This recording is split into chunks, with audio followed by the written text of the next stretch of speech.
Hey guys, it's Odysseus here, and it's here guys, the time for Red Dead Redemption 2 is finally upon us.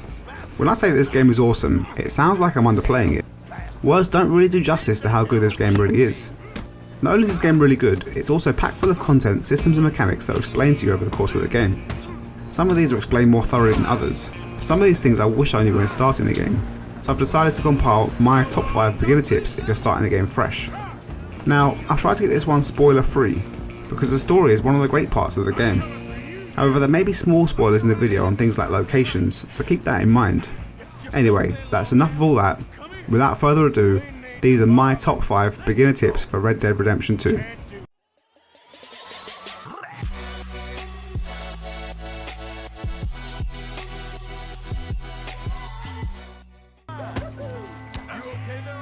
Tip number 5. Go to hotels or saloons for a bath. Being an outlaw in the Wild West is a dirty job. Whether I'm rolling around in a fist fight in the mud or crashing a horse into a tree, there are many ways to get dirty.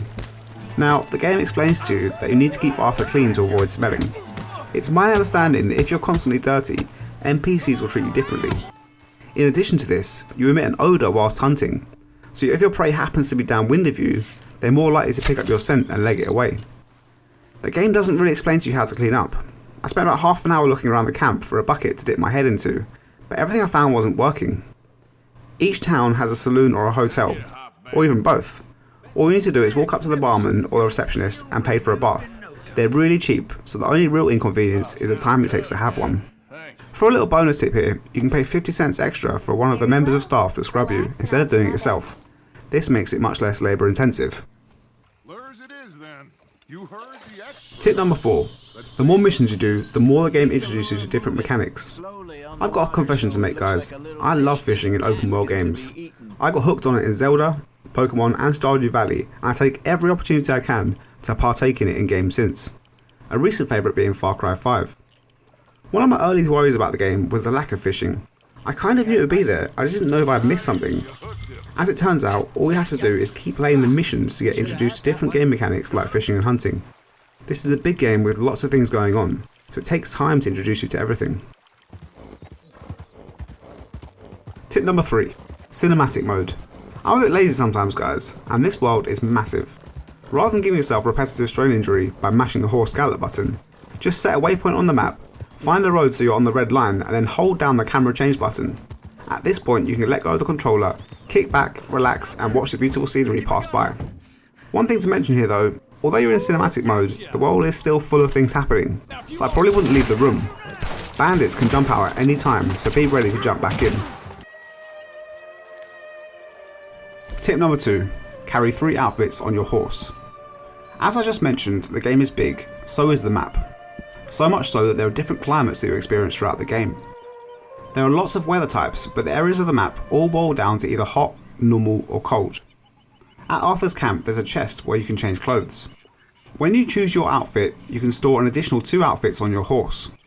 Rather than just picking 3 cool looking outfits, it's a good idea to store 1 outfit for each of the climates. This way, if you ever find yourself straying into the cold mountains or the hot swamp, you can just quickly change your outfit on your horse and avoid any negative effects of the weather. For another little bonus tip here, I found I was always losing my hat. You can also store your hats on your horse. Tip number 1. Loot everyone you kill. Like many games, money plays a huge part in this game. You need it for items, horses, guns, but also upgrading your camp. These things can be really expensive. There are a few ways to grind out money, but I found that one of the most effective ways to do this is just play the missions. These also happen to give you good amounts of money, but then when you kill the enemies, take the opportunity to loot all the corpses. This will give you small amounts of cash which adds up, but also more valuable items like rings and watches. These can then be donated to Dutch's camp collection box. This means you can actually get by not putting money into the collection box.